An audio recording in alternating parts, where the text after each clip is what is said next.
the cold, bleak days of December 1940, the future of Western civilization teetered on the edge of destruction. The Battle of Britain had been won in the skies, but the war was far from over. The Blitz raged on, tearing through the heart of Britain. London burned under constant bombardment, while cities like Coventry and Liverpool were relentlessly hammered by the Luftwaffe. It seemed as though the British Empire, vast and powerful on the map, would defy the odds once more.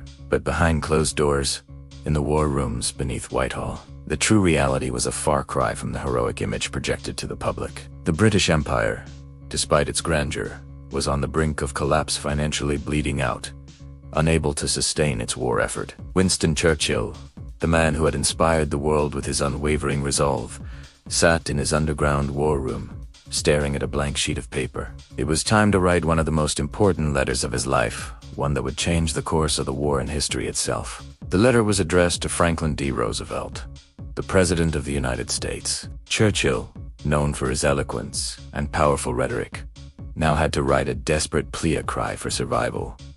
This wasn't just any letter, it was an admission of insolvency. Britain, the financial titan of the 19th century, was bankrupt. It could no longer afford the ammunition it needed to fight, let alone win the war. The empire had no gold left, no reserves to fall back on. This was a last-ditch attempt to keep Britain alive in a world where survival was no longer guaranteed. But how had it come to this? How had the wealthiest empire in history found itself penniless in the middle of a global war? To understand that, we need to look at the brutal economics of total war. When the war broke out in 1939, Britain was still riding high on its status as a financial giant. It had vast reserves of gold, a portfolio of international investments, and its citizens owned vital industries across the world. But the war that Hitler had ignited was unlike any previous conflict. This was a war of machines, consuming resources at an unprecedented rate. Steel, oil, aluminum, rubber things that Britain could no longer produce in sufficient quantity. Britain needed to import almost everything,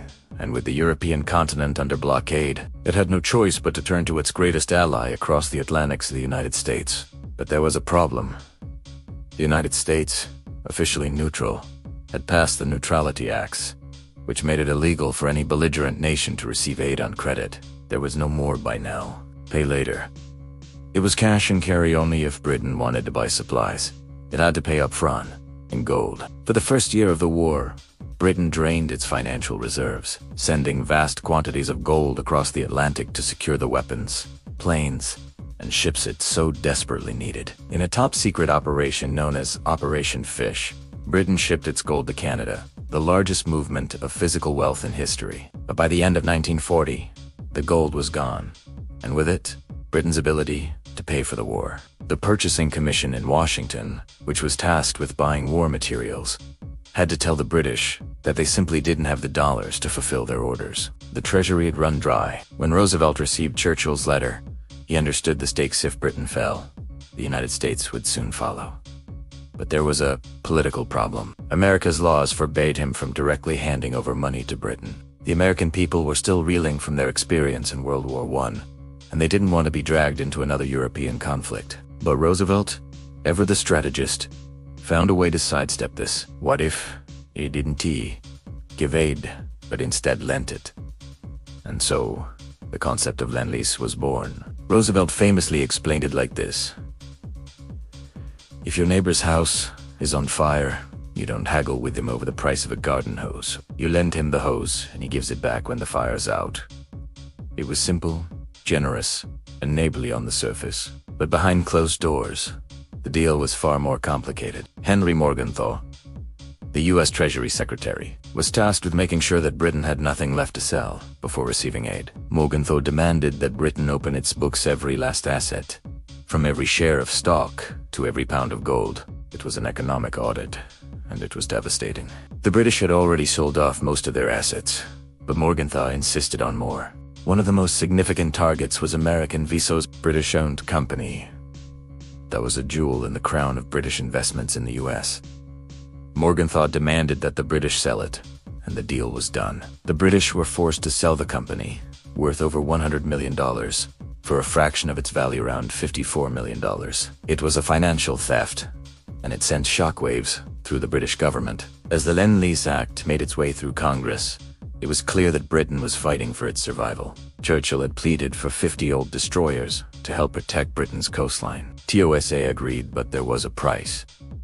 Britain had to lease 99-year rights to its naval and air bases across the Atlantic, from Canada to the Caribbean. It was an unthinkable deal. Britain had just given up its global strategic assets for a few rusted ships. By the time the Lend-Lease Act was signed into law in March 1941, Britain had been stripped of nearly all its wealth. The gold was gone, its overseas assets sold off, and its bases leased. Britain was on life support, kept alive by the generosity of the United States. But the agreement wasn't a gift, it was a lease. The British were paying for survival with their empire, their wealth, and their future. But the true cost of the Lend-Lease Act wasn't just financial. It marked the end of Britain's imperial preference system, the system that had protected British industry and trade within its empire. By agreeing to Article 7 of the Lend-Lease deal, Britain was agreeing to dismantle this system, opening the floodgates for American exports to flood British markets. It was the end of the British Empire as an economic unit.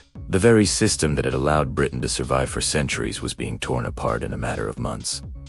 Fast forward to the aftermath of the war. While the British celebrated their victory, the true cost of that victory was becoming clear. The US economy, untouched by war, had flourished. Meanwhile, Britain was financially crippled. When the war ended, there was no transition period, no easing into a new world order. 7 days after the victory celebrations in London, President Harry Truman signed an order terminating Lend. The British government, devastated by the sudden cutoff of aid, had no choice but to seek more loans to rebuild. The result: the infamous 1946 Anglo-American loan. Britain's debt to the US was massive, and the terms were harsh. One of the most damaging conditions was the requirement to make the pound sterling fully convertible within a year. This meant that anyone holding pounds could exchange them for US dollars, causing a mass exodus of British currency. By August 1947, Britain had to abandon this plan after only 5 weeks. The entire loan had been drained, and Britain was left with nothing but a promise from the United States to help them rebuild in their terms. The debt, now a permanent feature of British financial life, would last until 2006. Britain would pay for its survival, its victory, and its defeat for the next 6 decades. By the time the British made their final payment, the world had changed. The British Empire was no more. The United States had emerged as the undisputed global superpower, with Britain relegated to a shadow of its former self. The price of victory had been paid, but it had come at the cost of Britain's future. The war had been won, but Britain had lost its empire. The story of World War II is often told as a tale of heroism, sacrifice, and ultimate victory. But it's also a story of economic collapse, of a nation that won the war, but was bankrupted in the process.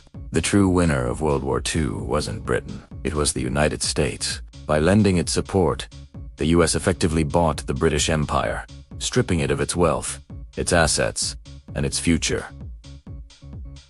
For Britain, victory came at a devastating price, a price that would shape its future for decades to come.